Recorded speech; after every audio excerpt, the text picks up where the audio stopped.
رب قربنا وباركنا لنعمل صالحا في يدي رسالة التغيير. Baik, teman-teman semuanya, saya buka dulu. Assalamualaikum warahmatullahi wabarakatuh.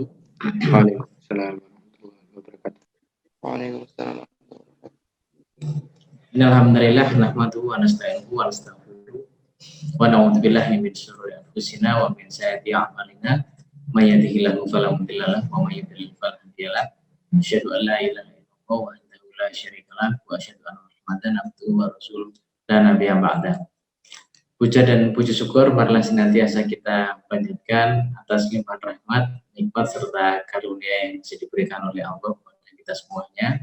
Hingga pada malam hari ini, hari Ahad, tanggal 24 Januari tahun 2021, kita masih diberikan kesempatan oleh Allah SWT untuk bertatap muka, bersilaturahim, meskipun hanya melalui media Zoom, insya Allah tidak mengurangi esensi dan keberkahan dari acara kita pada malam hari ini.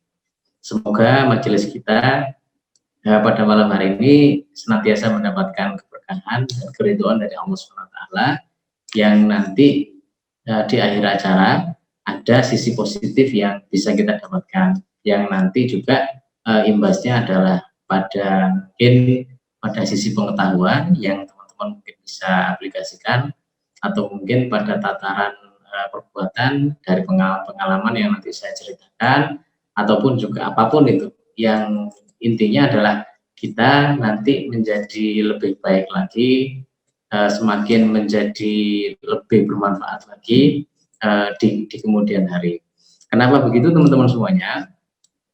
Ini tidak lepas dari tujuan dan peran hidup kita teman-teman semuanya. Di sini mungkin bagi teman-teman yang kuliah dari menuntut ilmu dari luar kota, ada yang dari Jawa, ada yang dari luar Jawa, atau dari luar negeri barangkali kalau ada. Nah, teman-teman datang ke sini itu selain memang tujuannya adalah untuk menuntut ilmu, tidak lupa pula bahwa itu juga mengandung nilai ibadah. Karena apa? Karena memang sudah sama-sama kita hafal ayatnya, wa ma khalaqtul jinna wal insa illa liya'budun. Tujuan kita hidup itu adalah untuk menyembah, untuk menghambakan diri, untuk beribadah kepada Allah Subhanahu wa taala. Maknanya apa? Maknanya adalah goyah utama kita itu adalah untuk menyembah atau beribadah kepada Allah Subhanahu wa taala. Dalam bentuknya apa? Dalam bentuk apapun itu. Nah, jadi teman-teman di sini saat menuntut ilmu itu juga dalam rangka apa? Dalam rangka untuk beribadah dan menyembah kepada Allah Subhanahu wa taala. Maka dari itu teman-teman, makna lain adalah bahwa karena goyah atau tujuan kita itu adalah untuk beribadah, jangan pernah sedetik pun kita itu menghilangkan atau tidak dalam rangka beribadah kepadanya.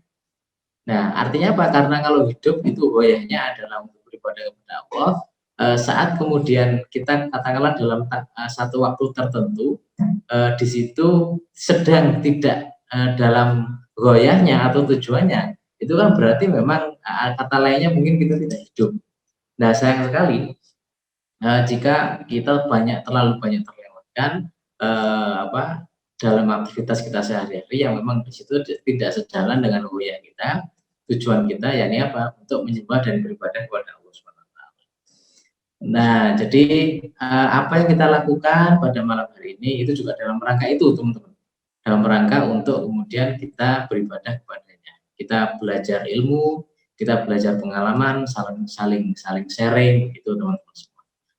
Yang kedua kalinya, tak lupa pula salam dan sholawat semoga senantiasa berlimpah curahkan kepada junjungan Nabi besar Muhammad SAW, serta keluarga beliau, sahabat-sahabat beliau, dan juga kaum muslim hingga kiamat kelak. Baik, ikhwani fillah rahimakumullah, teman-teman semua, adik-adikku semua yang dirahmati oleh Allah.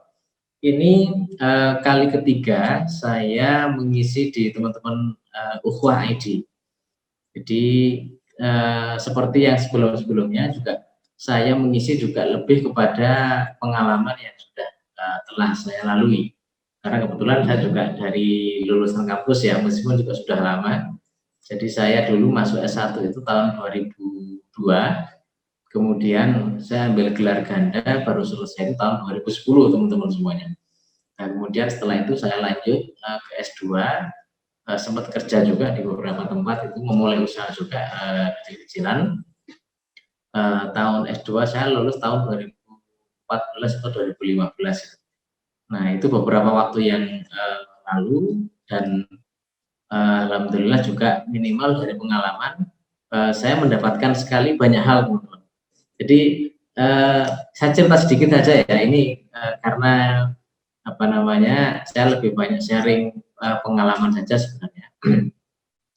Nanti kalau memang ada yang ingin tanya, teman-teman monggo, kita santai saja. Jadi teman-teman apa namanya, bisa langsung menyampaikan, langsung kalau curhat nanti silakan juga bisa itu. Saya teman-teman itu waktu tahun 2002 itu saya mengawali karir saya sebagai seorang mahasiswa itu memang agak berbeda dengan mahasiswa yang mungkin sudah banyak ini ya, sudah banyak asam garam di bidang organisasi. Jadi jujur saya dulu pas SMA itu teman-teman, waktu saya itu habis untuk belajar. Jadi kebetulan saya waktu itu saya dari sebuah kota dan saya sekolah dengan jarak sekitar 21 kilo itu, jadi setengah 6 pagi, jam 5:15 itu biasanya harus sudah berangkat ya teman-teman. Karena itu sekolah favorit, tugasnya itu agak lumayan banyak. Dan akhirnya apa? Kesempatan saya untuk kemudian mengasah di sisi organisasi, kemudian sisi pengembangan sosial, sisi decision making, itu memang saya akui itu rendah sekali, teman-teman. Jadi makanya dulu saya mulai dari public speaking, mulai dari pemecahan masalah, apapun itu memang sangat rendah sekali. Pada saat saya sekolah, makanya pada saat saya kuliah dulu, kuliah saya dulu itu memang saya berkeinginan untuk bagaimana kayaknya saya itu banyak keterlambatan di dalam hal yang berkaitan dengan public speaking, leadership, dan kepemimpinan teman-teman semua. Nah, makanya waktu itu saya memang berikrar pada diri saya pribadi bahwa pokoknya saya SMA, saya kuliah itu mau tidak mau saya harus aktif di banyak organisasi. Itu saya mulai tahun 2002 itu sudah mulai banyak aktivitas di organisasi, teman-teman ya. Sekitar 4 ketua organisasi waktu itu, dan saya akui memang itu waktu yang berharga. Kenapa? Karena di saya banyak sekali dapat pengalaman yang berkaitan dengan manajemen diri, manajemen sosial, manajemen tim, kemudian leadership, kemudian public speaking, yang itu menjadi dasar saya setelah kemudian lulus, teman-teman. Nah, makanya teman-teman di sini yang mungkin masih ada di tataran mahasiswa, silakan digunakan kesempatan ini sebaik-baiknya untuk apa? Untuk belajar, untuk mencari ilmu. Jadi teman-teman itu jangan kuliah itu pokoknya hanya ngejar ijazah. Wah, eman-eman sekali, eman-eman sekali. Jadi makanya parameternya teman-teman itu harus agak sedikit dirubah. Oh, saya itu tidak pinter ngomong. Bagaimana caranya kemudian setelah saya lulus itu jadi pinter ngomong, teman-teman? Nah, begitu. Oh, saya tidak pandai berorganisasi. Bagaimana setelah lulus itu saya pandai berorganisasi. Nah, bagaimana saya manajemen dirinya, bagaimana manajemen waktunya, bagaimana. Intinya diusahakan agar setelah lulus kuliah itu minimal teman-teman itu modal dasar itu sudah dapat, sudah ada lah modelnya. Nah, kalau modal dasar sudah ada, teman-teman nanti itu berkarir, baik katakanlah kerja di satu instansi atau mungkin membuka bisnis sendiri. Nah, teman-teman di sana itu sudah punya modal. Apakah berhenti hanya di situ saja? Oh, tentu saja tidak. Jadi masih banyak waktu dan peluang dan harus dicari kesempatan teman-teman itu untuk belajar lebih dalam lagi. Biar public speaking-nya lebih bagus lagi, manajemen timnya itu lebih bagus lagi, manajemen dirinya lebih bagus lagi. Apapun itu, teman-teman jadi lebih bagus lagi dalam segala hal yang berkaitan dengan nanti peran yang teman-teman ingin lakukan. Nah, jadi makanya sayang sekali tuh teman-teman kalau seandainya kuliah itu hanya habis di kos-kosan, kemudian apa namanya, ke warung makan, Habis itu ke perpustakaan, itu pun kalau misalkan kalaupun nggak tidur ya. Atau kalau gitu di kelas atau sekarang via Zoom. Sayang sekali teman-teman. Kenapa begitu? Nah, ini saya ceritakan sedikit ya teman-teman semuanya, karena kebetulan itu memang salah satu lini usaha yang saya rintis bersama istri itu adalah bergerak di bidang pendidikan.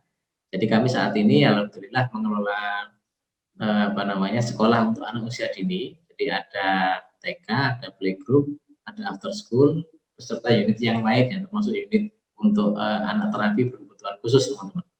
Nah di sana saya banyak kemudian melakukan pengkajian terhadap apa? Terhadap pendidikan, teman-teman. Masya Allah gitu.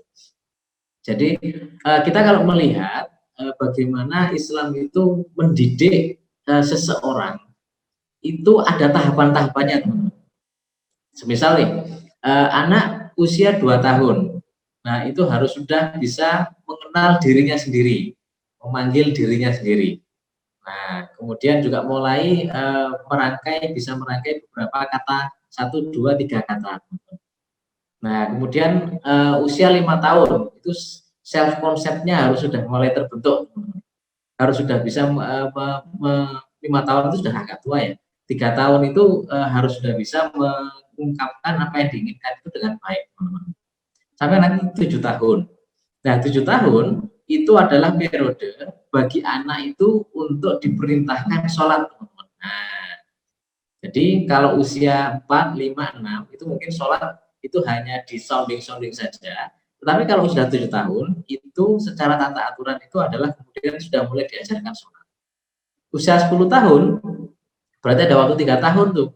Usia 10 tahun itu adalah usia di mana si anak ini kalau tidak sholat itu berarti boleh kemudian diberikan pukulan yang mendidik ya.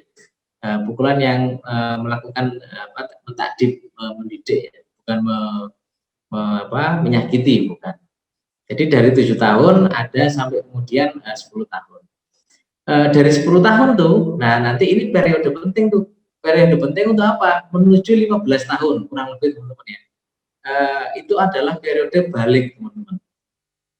Nah, di dalam Islam, bagi yang laki-laki, saat sudah balik, itu dia aslinya sudah bisa harus lepas dari keluarganya. Jadi sudah bisa lepas, sudah bisa menghidupi dirinya sendiri tuh. Nah, sekarang kalau kita tanya nih kepada diri kita, kita kan termasuk saya, itu saya nggak terlambat aslinya, teman-teman. Jadi mestinya saat kemudian balik, itu merupakan masa di mana kita itu sudah bukan lagi dalam tatanan belajar. Meskipun belajar sepanjang hayat, maksud saya itu sudah ada karya yang kemudian memang di situ harus sudah mulai kita telurkan, teman-teman. Termasuk kita sudah bisa menghidupi diri kita sendiri, teman-teman. Nah, berarti kita sudah ketemu tuh profesi kita itu mau di mana, kita mau berkarya di mana. Karena apa? Karena itu aslinya itu sebelum 15 tahun itu kan tahapan belajar. Setelah 15 tahun itu aslinya adalah tahapan berkarya. Nah, jadi cuma masalahnya sistem pendidikan kita itu belum mengarah ke situ, teman-teman. Kenapa? Karena kalau kita lihat faktanya, usia 15 tahun itu berarti usia SMP, teman-teman. Jadi anak SMP, jangankan SMP, lulusan kuliah saja itu kemudian masih bingung harus ngapain, itu kan juga masih banyak. Nah, mungkin di sini teman-teman itu sudah ada gambaran lah. Di luar sana itu banyak sekali kemudian kayak kemudian hidupnya itu dibuang begitu saja. Karena apa? Karena tidak diarahkan. Kalau kita lihat zaman Rasulullah dulu, jadi Rasulullah itu usia 11 tahun, teman-teman. Beliau itu sudah magang kepada pamannya. Magang apa? Magang yang menjadi profesinya. Selain kemudian nanti usia 40 tahun, beliau kan memang mendapatkan risalah nubuwah. Nah, jadi usia 15 tahun, beliau itu sudah berdagang sendiri, teman-teman semuanya. Nah, itu cukup menjadi patokan. Jadi mestinya usia 10 tahun, itu harus sudah mulai kemudian usia 7 tahun itu bakat anak itu harus sudah mulai ketemu, teman-teman. Terus diasah sampai usia 10-11 tahun, 11 tahun itu mestinya sudah bisa magang nanti di profesional itu. Nah, sehingga usia balik, nanti anak itu sudah jadi matang. Nah, maka dari situ, teman-teman, kalau kita lihat, tidak jarang kemudian para pemuda-pemuda Islam zaman dulu itu dalam usia yang masih sangat muda itu memiliki karya yang begitu luar biasa. Jadi seperti Usama bin Zaid itu usia beliau itu dinikahkan Rasulullah usia 15 tahunan, teman-teman. Putranya Zaid bin Harisah. Nah, kemudian usia 19 tahun itu beliau menjadi seorang panglima yang bahkan menjadi atasan itu dari para sahabat-sahabat besar, sahabat-sahabat senior. Nah, apakah kemudian itu terjadi begitu saja? Ketepaan, tidak. Itu merupakan hasil dari buah didikan Rasulullah, termasuk kepada Zaid, kepada Zaid ya, yang dulu pernah menjadi anak angkat Rasulullah. Nah, jadi begitu teman-teman. Nah, jadi maka dari itu yang teman-teman perlu pahami, ini yang bagi teman-teman katakanlah kuliah gitu, baru diterima di mahasiswa. Oh, alhamdulillah itu saya diterima gitu. Nah, pahamilah bahwa itu kita agak terlambat. Meskipun tetap kemudian kita wajib untuk mensyukurinya, teman-teman. Tetap wajib disyukuri. Nah, cuma yang saya ingin tekankan, teman-teman, itu adalah ayo kita itu bergerak lebih cepat lagi. Itu aslinya kita itu sudah terlambat. Gitu. Meskipun teman-teman mungkin lebih baik dibandingkan dengan jutaan teman-teman yang seusia teman-teman itu mungkin ada yang tidak terima kuliah, ada kemudian yang tidak mampu membayar biaya kuliah, kemudian harus kerja terlebih dahulu. Itu tetap wajib disyukuri. Cuma maksud saya itu jangan berleha-leha gitu. Jadi teman-teman itu aslinya sudah terlambat, jadi makanya itu teman-teman harus kemudian berlari. Nah, jadi apa? Jadi agar teman-teman itu aslinya saat sekarang itu yang katakanlah sudah kuliah ya, itu bagi saya ya yang mungkin sudah mengalami itu tidak ada salahnya sekali teman-teman itu selain kemudian fokus di kuliahan, tetapi juga fokus yang di lain, kemudian yang berkaitan dengan temuan peran sendiri. Karena apa teman-teman? Kita itu memang multi responsibility aslinya. Jadi multi tanggung jawab teman-teman. Kita itu aslinya adalah makhluk multi responsibility. Artinya bahwa memang kita itu makhluk yang tidak hanya memiliki satu tanggung jawab. Betul bahwa memang kita itu memiliki satu tanggung jawab agung, the grand responsibility-nya, yakni menjadi untuk menyembah Allah Subhanahu wa taala dan lolos menjadi dari ujian ini. Tapi secara praktis teman-teman itu nanti tidak akan pernah bisa hidup hanya dengan satu tanggung jawab. Semisal nih, teman-teman itu memiliki tanggung jawab yang pertama sebagai anak dari bapak dan ibu. Nah, itu tuh. Berarti kan harus diperhatikan tuh bagaimana teman-teman ini tanggung jawab ini bisa lolos dengan baik menjadi manusia atau anak yang memang di situ mampu menyelamatkan orang tuanya dari siksa api neraka, membahagiakan keduanya. Itu tanggung jawab yang pertama.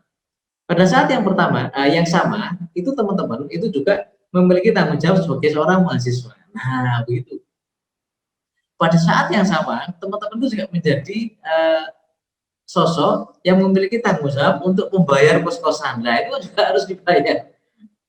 Yang berkaitan dengan akad-akad yang lain. Nah, termasuk sebagai seorang muslim, teman-teman itu juga memiliki tanggung jawab untuk apa? Untuk kemudian di situ melakukan amar ma'ruf nahi mungkar atau berdakwah lah namanya. Nah, maknanya apa teman-teman semua? Bahwa teman-teman di sini tuh pada saat yang sama itu memang memiliki multi responsibility, tanggung jawab yang banyak teman-teman semuanya. Nah, jadi maka dari situ harus dicari tahu satu-satu. Oh iya ya, saya selama ini kalau berkaitan dengan bapak ibu itu pokoknya ya salim, kemudian telepon itu pun jarang. Padahal lebih dari itu teman-teman. Bagaimana teman-teman itu memberikan perhatian yang baik pada bapak ibu.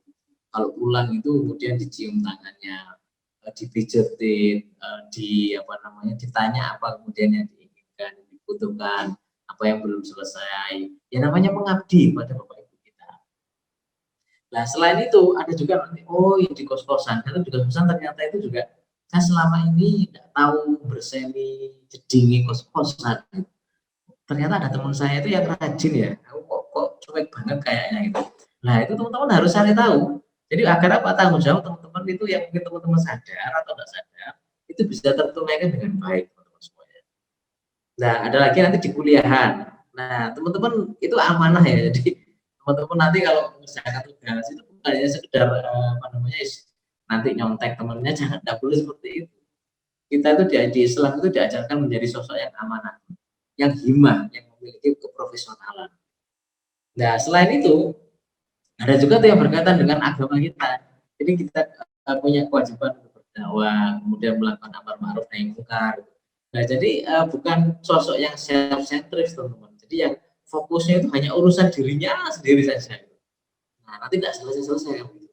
Memang ada bagian teman-teman itu yang berkaitan dengan nafsnya ya. Jadi yang mengatur dengan dirinya sendiri. Nah, itu juga butuh sukses, teman-teman. Tetapi juga jangan lupakan yang lain lagi. Hubungan dengan Allah dan hubungan dengan sesamanya itu juga perlu diatur, teman-teman semuanya. Nah, maka dari itu teman-teman, yuk kemudian kita belajar. Jadi kita belajar karena langkah pertama itu harus ada ilmu kemudian amal, teman-teman. Jadi harus ada ilmu sebelum kemudian amal. Bagaimana kita bisa beramal kalau kita tidak ada ilmunya? Nah, jadi makanya salah satu yang perlu kita lakukan itu adalah memang belajar. Belajar apa? Belajar apapun, teman-teman. Jadi Islam itu sangat mendorong teman-teman itu menjadi sosok pembelajar. يا رب قربنا وباركنا لنعمل صالحا في يدي رسالة التغيير